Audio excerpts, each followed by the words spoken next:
Cheers. I'm just like in a really weird mood right now. I don't know why. Brows. I just got them microbladed yesterday. That's why they look really thick. For those of you that don't know what microblading is, not that you care, but it's a temporary tattoo so that your brows look thicker and fuller all the time, so I don't have to look like complete trash in the morning.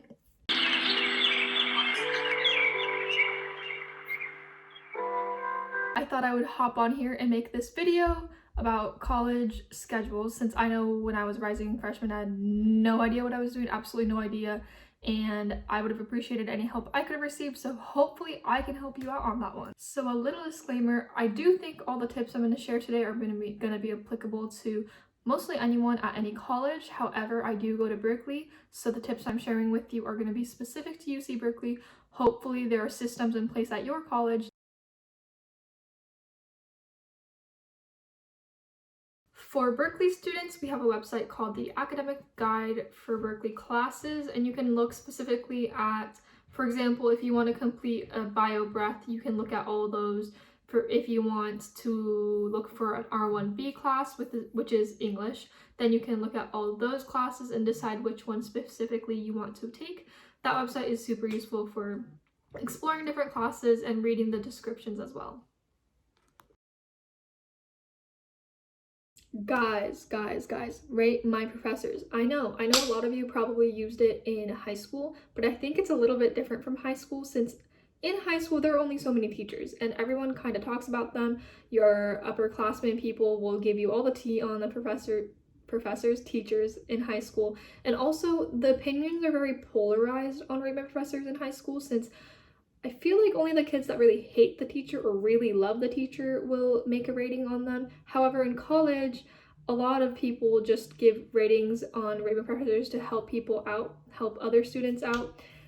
Since there are so many more professors, it's a little bit harder to get the tea on all of them, since there are less people taking their classes in comparison to high school. People also leave ratings explaining if you need a textbook or not, since sometimes a class will list you need this textbook and this textbook and this and that, and it adds up really quickly. Sometimes you'll end up having to spend a few thousand on textbooks or a few hundred, but if you're smart about it, you can really minimize that cost.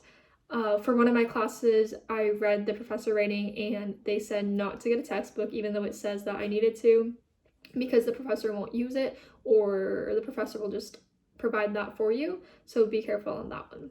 Another point for rating professors, make sure if you are enrolling in a class that you get to choose which professor to take it from. Make sure to look them both up, look up both reviews, see which one's easier, since one professor tends to either be better or easier than the other, and you want to work smart, not hard. At UC Berkeley, we have this website called Berkeley Time, and on this website, it is so useful. I go on it every single time I build my own schedule. So you get to put in the class that you're looking for, and then you can decide which professor you want, or whatever professor is teaching for that semester, you click on their name. You can also divide it based on the semester, so is it semester 1, semester 2? I'm sure if it's a quarter system school, there would be quarter options, and then you get to see the grade distribution of each class. So some classes, the grade distribution, grade average might be an A+. No, that would be impossible at Berkeley. Maybe like a B, some would be C's, and then it shows how many people decide to pass fail that class. So it's super useful information to see how on average people perform in that class. And it's also really useful if you're just looking for one of the breaths that you want to finish up. So for example, if I'm looking for a biological science breath, then I can just look up biological sciences, and then I can look at which classes have the highest average grade. So then I can, have an easy pass, get an easy A, since bio, science, not my thing. So that is something I did when I was building my own schedule. So for physical science, I looked it up and I just took the one that had the highest average A. Don't be fooled. None of the classes at Berkeley are super easy, or matter of fact, at any university. So don't be fooled by the average being an A. Always make sure to still work hard. I don't know how units work at other colleges, but my freshman year, I think I took 15 units the first semester, and then I took 17.5 units the second semester. It was pretty doable, but to be fair, some of my classes I thought were kind of easy, so I was able to balance it. It definitely depends on you and your major as well, since I'm a business major, my classes weren't as intense as, for example, a CS majors prereqs. So keep that in mind. I think Berkeley at least recommends you to enroll in 13 to 15 or 16 units your first semester, and I think that's great. Please, please, please don't overload yourself the first semester, since first semester is the time that you get to explore and meet new friends. You get to explore your new hobbies, explore new campus. And I know it's weird with COVID, so I don't know how many of you are going to stay home versus go on campus, but really allow yourself to have fun a little bit, let go, explore new things. Don't just focus on academics your first semester of freshman year, since that's really when you get to explore everything that's new. And then after that, whether that's second semester freshman year or if that's going to be sophomore year, then that's when you finally have a routine happening. You're more comfortable emotionally and mentally stable with everything, so you'll be able to focus more on academics, and I feel like it's smarter then to start loading up. Another thing is to check your AP, IB, whatever you did, tests to see if that can satisfy any of the credits, because for me, I took AP macro and micro in high school, and those I got good enough scores on both of them to be able to not take introductory econ at Berkeley. And this is a personal choice, but for me, econ is a subject I really enjoy, and the professor that was teaching it at my school was amazing, and I read her resume and I just really wanted to learn from her, so I personally decided to retake it even though I didn't need to. But for English, I got a good enough score on the AP Lang exam, so I didn't have to take it. So just make sure to check if your scores qualify, and for some of those classes, such as reading, writing classes, I feel like it's a viable option to just skip it and focus your time and energy on another class, whether that's to explore a new subject or try something that you've always wanted to try, whatever that may be. The schedule planner on the Cal Central website under academics is also a lifesaver. That website is provided by Berkeley, but it allows you to essentially build your own schedule, input which classes you want, and then it'll give you sometimes over 1,000 schedules. Last time it gave me over 1,000, and I have to look through all of it since there are different discussion times. Discussions at UC Berkeley are basically, our classes are 300 to 700 people in one class, depending on the class. We have a lot of students, so then you don't really get individualized attention, and it can be hard to stay focused. So to cope with that, Berkeley has made discussions, and those are classes within a class. For example, UGBA 10, which is the basic introductory business course, which has, I think, almost 700 kids. You'll go to that lecture, and then another day you go to the discussion, which is going to be 20-ish kids from that 700 people class.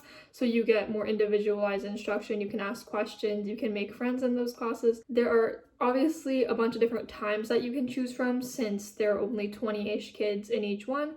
So the schedule planner is going to give you a bunch of options for which discussion to attend. For example, you could attend the 8 a.m. discussion for that class, or you could attend a 6 p.m. discussion for that class. They're on different days. There's just a lot of options, so you have to decide which one is best for you, and then try to shrink that 1,000 schedule to the one that you really like and the one that you want. I barely made my 10 a.m. classes.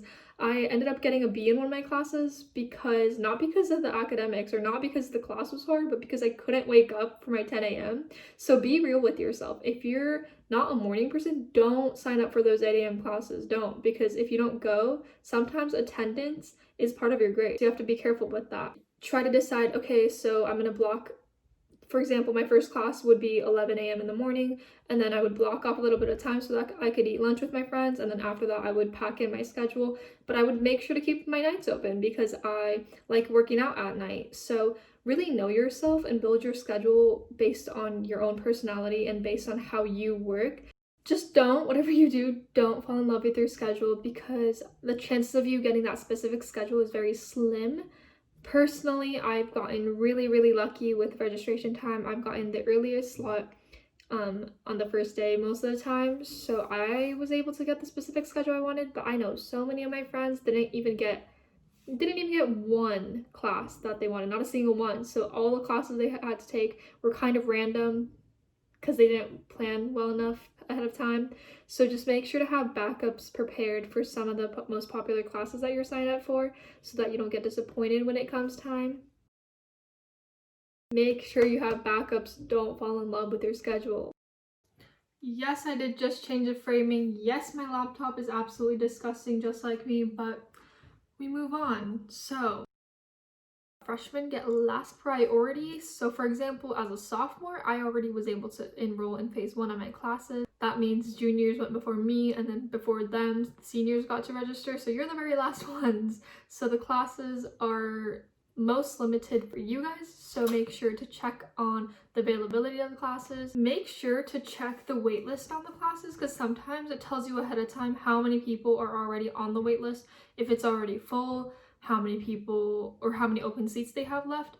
So depending on that information, you can kind of just calculate and kind of guess if that class is still going to be available by your time slot. For example, if you have a late time slot on the first or second day, then there are only 5 seats open in a class and it's a popular class, you're probably not going to get that class. So you should probably build a schedule, a bunch of other schedules that don't include that class, since the probability of you being able to enroll in that are very slim. Alright, so I think that's all I've got for you for this video today. I'm definitely missing something. I just feel it. I know I'm missing something. So if you got any more questions, please feel free to comment them below or DM me on Instagram. I think I did this in my last video. Correct me if I'm wrong. I think I was pretty good at responding. I'll try my best to respond as fast as possible. So yes, feel free to ask me any questions for scheduling, and or if you have any video ideas or videos you want me to make. Thanks for listening. Bye.